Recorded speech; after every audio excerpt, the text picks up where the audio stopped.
Okay, friends, let's do a reading. I don't know exactly what this reading is going to be. This may just be the reading for Thursday, but I was just really feeling the pull to sit down and do this.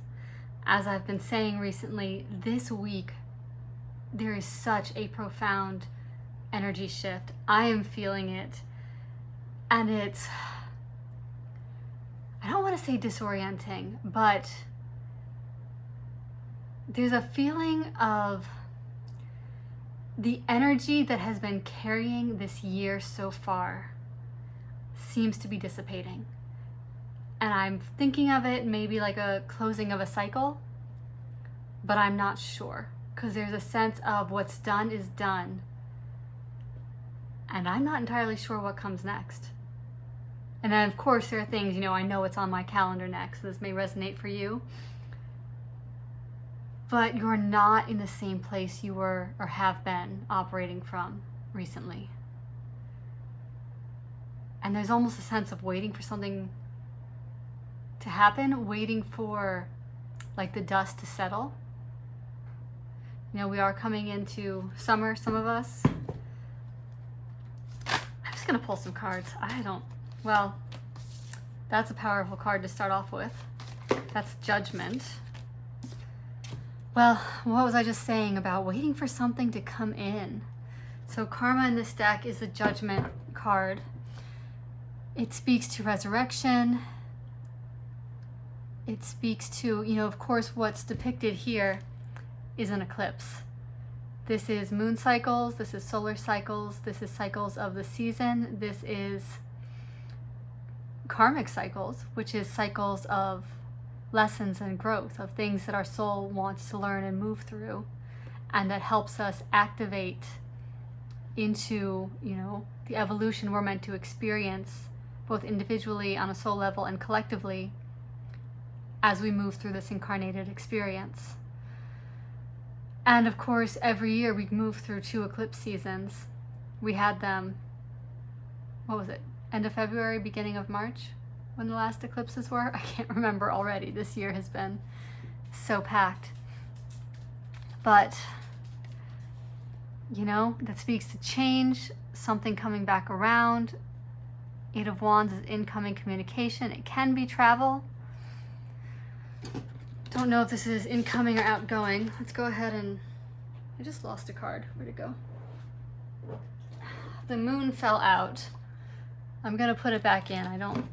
It's not immediately clear that was meant to come out right now. Let's just see. I'm going to do the usual format and see what comes through, and then see where we go from there. Okay, 9 of Cups, so that's wish fulfillment, satisfaction. All right, King of Wands, Magician. That's a lot of cards I have here. I'm being told to take all of them. Okay. 1, 2, 3. Okay. This is going to be 9 cards. Temperance, the Star, King of Pentacles, the Emperor. Thank you, Spirit, for making that very clear. All right, so let's adjust here. Notice the amount of major arcanas showing up here. Bottom of the deck, we have the Chariot. So that is movement. That's yin and yang. That is getting on the same page. That's, competing energies sort of combining to create forward momentum. Or to create, if it's not forward momentum, it's to create, in general. It's that generative energy, but it is the balancing out of the light and the dark. Also notice the moon in the background there. So there's something about moon phases, cycles. We do have that Aries new moon coming up in just a couple of, Friday. So just a day or two. Okay, let's look at this.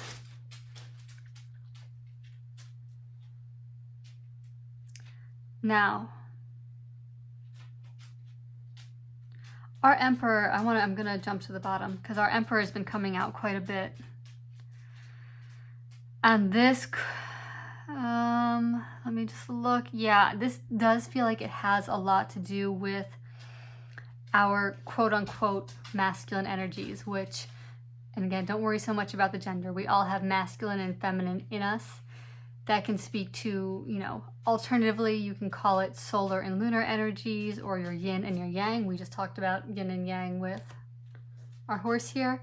So this would be more that yang side, more of that structures, who we are out in the world, kind of pushing ahead, creating, you know, achieving. I think I already said structures. And Magician in the center of the spread, this is how we create in the world.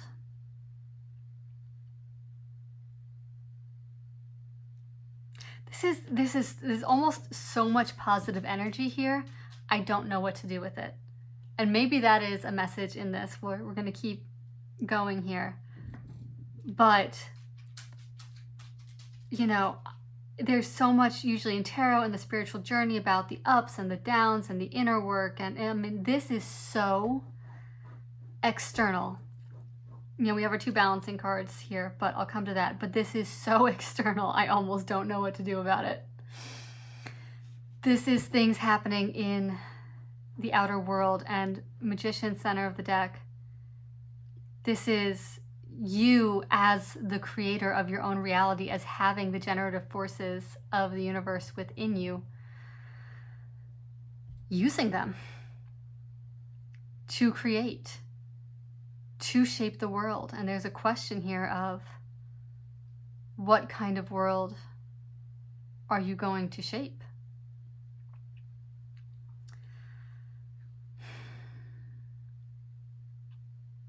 Okay, I'm going to go, there's like several different ways to read this right now. Now here's one thing I do want to say. So we're going to read it initially kind of past, present, and future. This could be that since the eclipse, there has been a lot of forward movement that has been quick, has been fiery. You know, the first eclipse in Aquarius was the same as the beginning of the year of the fire horse. And if any of you are paying attention or spiritually inclined at all, I'm sure you're feeling this energy. It is fast, it is quick moving, it is, you know, it's just hang on, grab some mane, and be along for this ride and do what you've got to do. And you might be breathless by now, and it's only been, what, we're 2 months into this? I think it was February 17th. And our Aries new moon will be April 17th. But it has been positive, and my 9 of Cups here speaks to satisfaction and wish fulfillment. And this energy, this very fast-moving energy, while it may well have been difficult, I'll tell you, it has stretched me to like the limits of my energy. But I have found 2 things in this stretching. Number 1 is extra reserves of energy and finding how much more I can do, and trusting the divine to support all of these activities. It's not just happening under my own power. You know, wands speak to spiritual movement. There is help. And there's also fulfillment and reward in the work. And this may be taking a moment here to kind of pause and enjoy the progress and the growth.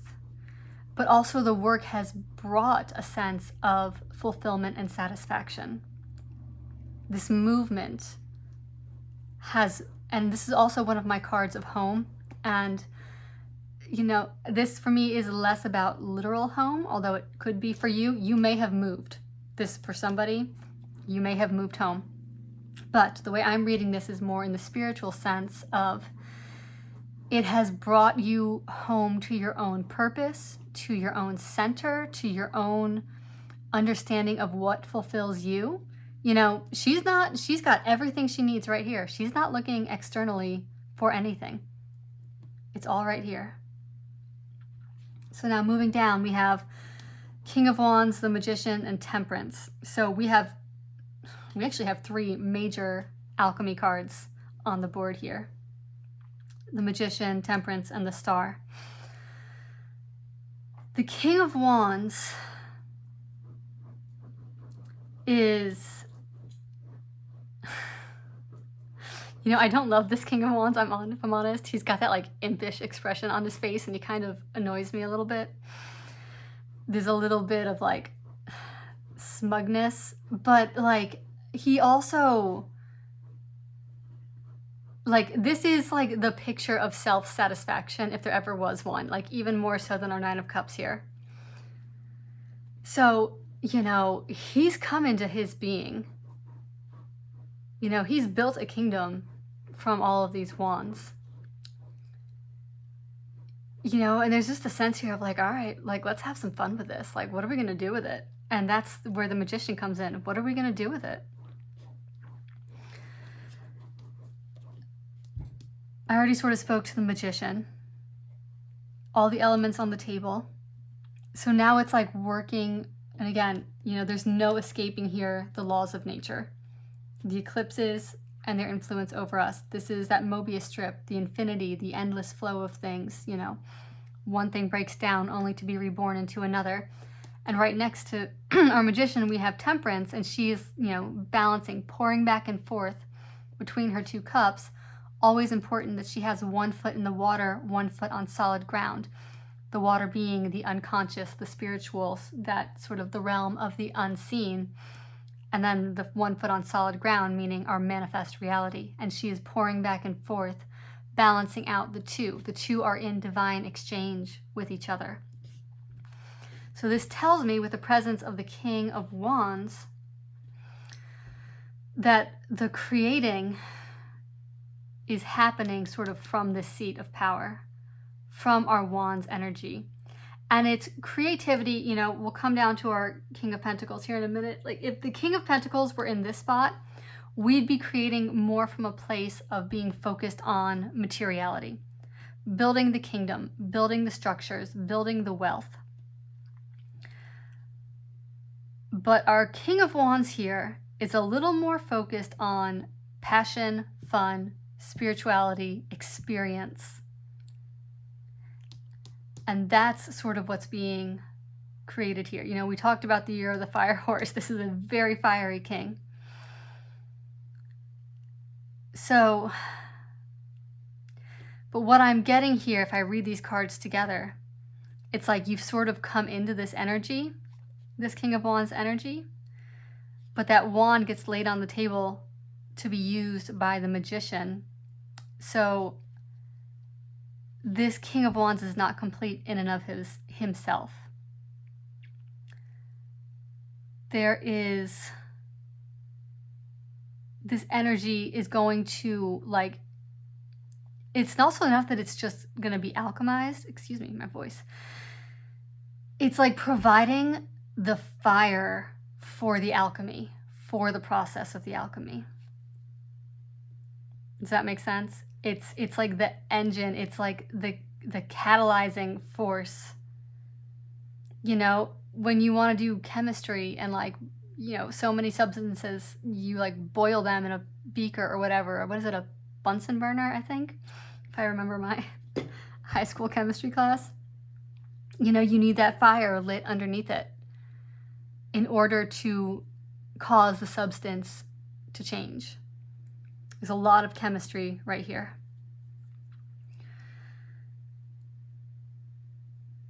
And so back to finishing the thought, the Magician is going to take that energy and, like, transform it into something more. It's going to balance it out.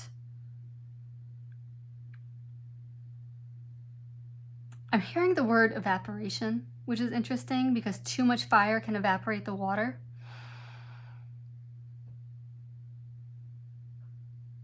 And maybe, just maybe, there is a need for some more water. Notice our star.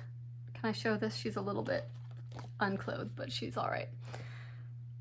The similarities in these figures. These are two very, very, very powerful divine feminine figures. They are, you know,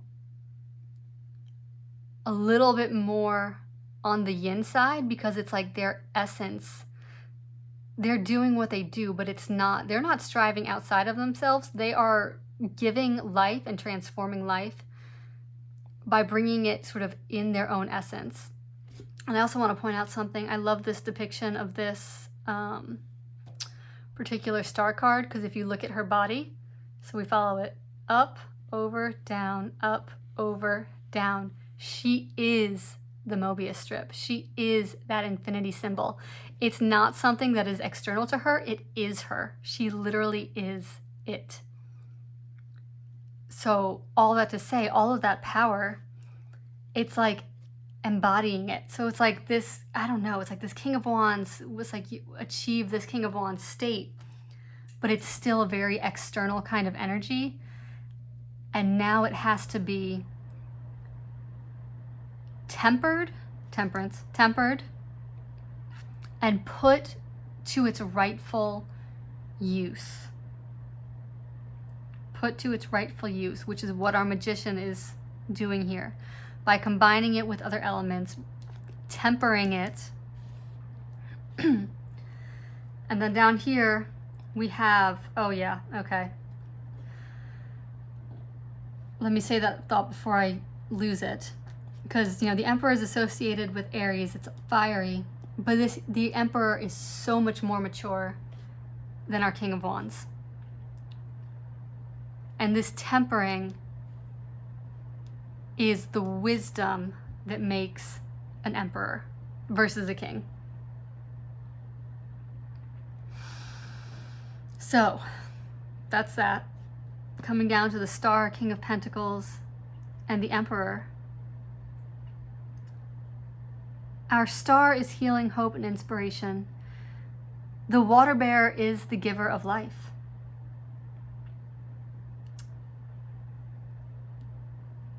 You know, reading Temperance and the Star together here, it's kind of like a continuation, like they're so similar in terms of, but it's almost like Temperance is preparing the waters, and then the Star is bringing them forward and pouring them out.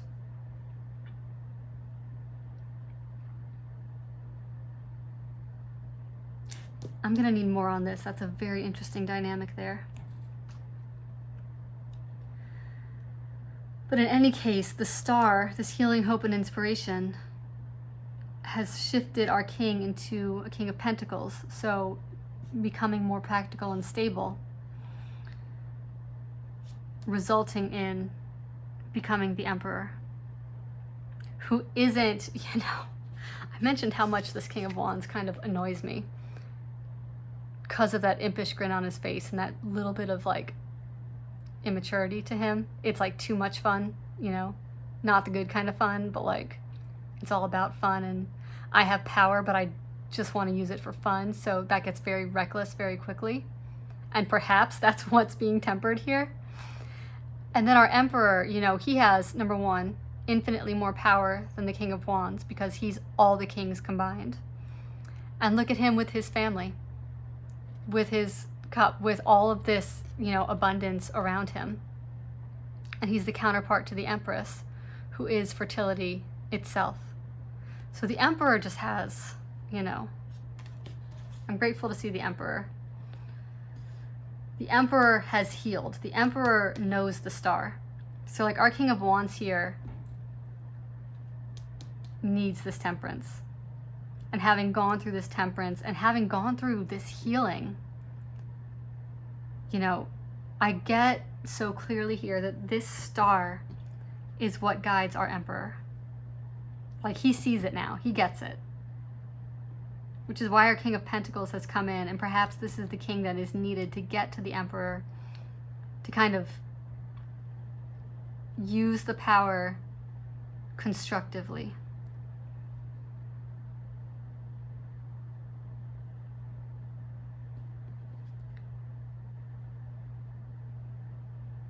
Yeah.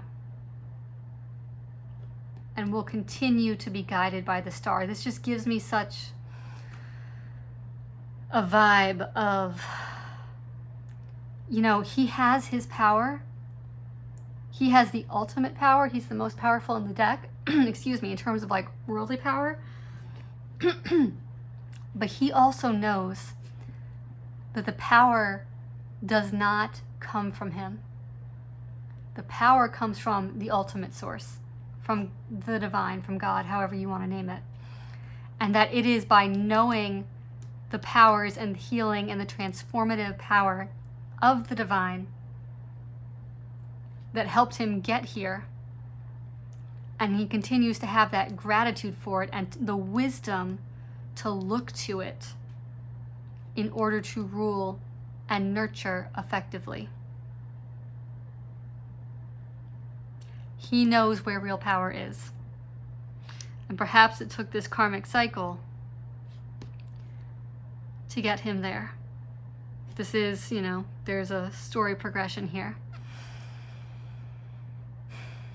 So this is a lot about maturity and about the right use of power and energy. And because, again, there's no judgment here if you find yourself in a place of having, maybe overindulged or gone a little too far with powers. This is, we're all about the journey here. The lessons and the cycles that we go through in order to mature and come into that wisdom. Very few people are born with it. And even if you are born with it, like in a sense, we're all born with it, like that intelligence is embedded in our being. But to come to conscious awareness and conscious embodying of it, where you actually live by it, even if you know it conceptually, it's not the same thing as living it out and working with it. Magician. Learning to live it out and work with it. So if I go back to, the thought that opened this, which is, what is this major energy shift that is happening this week? We've been through all this fire. This year of the fire horse, all this fast moving energy, all of this just built up energy. And I would say maybe this is where, if you're feeling like I'm feeling, maybe this is where you're sitting right now. It's like, all this stuff has happened and it's good and it's accumulated and it's got all this energy. But now there's a process of maturing that energy, It's like there's that phrase of the refining fires. This is like the refining of the fire. The fire itself has to be refined. The fire itself has to be put to right use.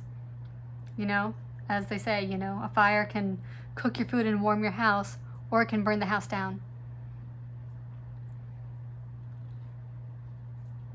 So it's almost like the first quarter of this year has been this revving up, this building of the fire. And now it's at full blaze. And now it's going to be put to use. And we're going to learn about what the true power of the fire really is.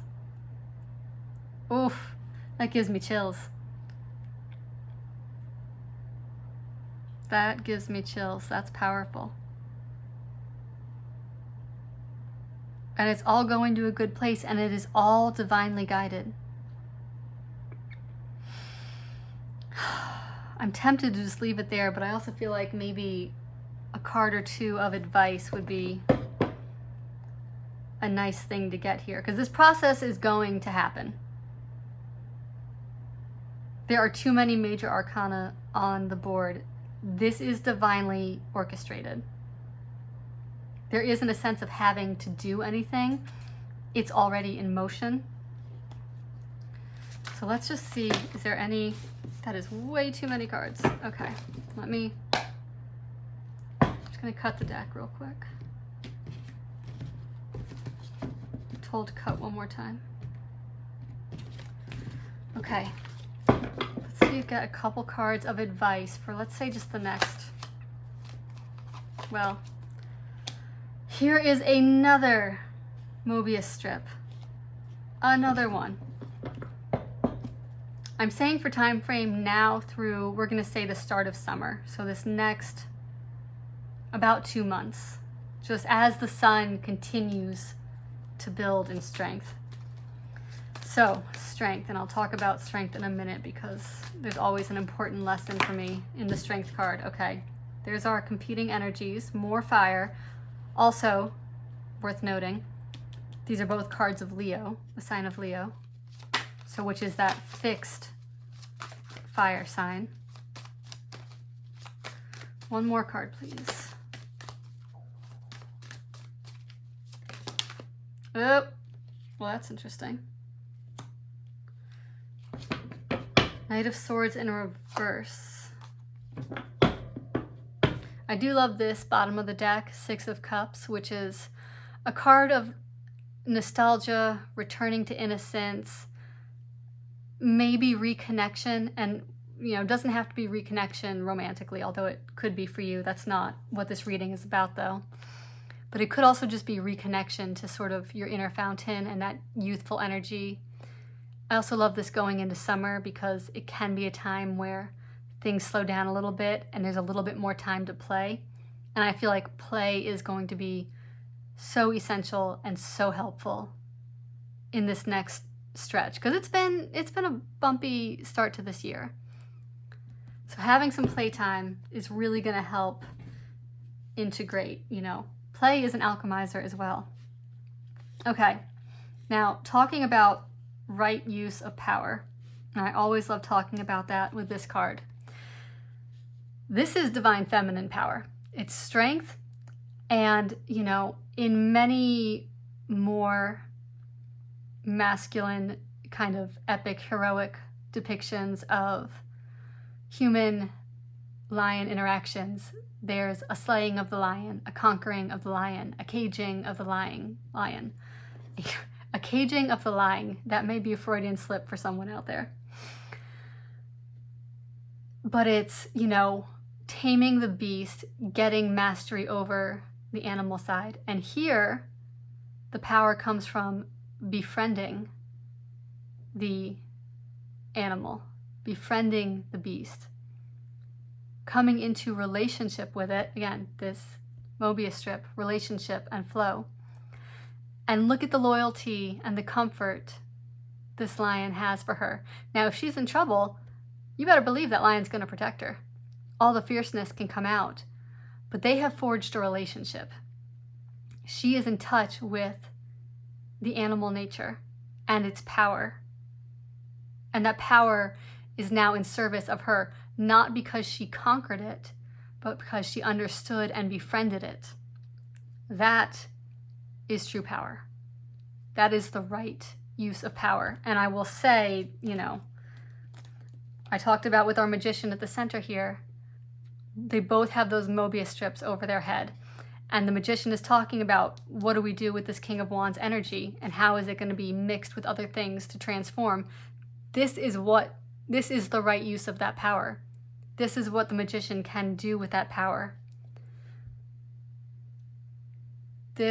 I just said it, I'm going to say it again. This is the right use of power.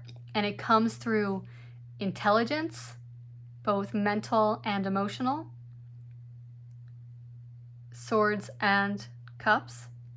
And we have earth on the table as well, pentacles, being able to bring it into the material realm. They have forged a relationship that is fruitful, mutual affirming, powerful. That lion's going to take care of her. And she's taking care of that lion.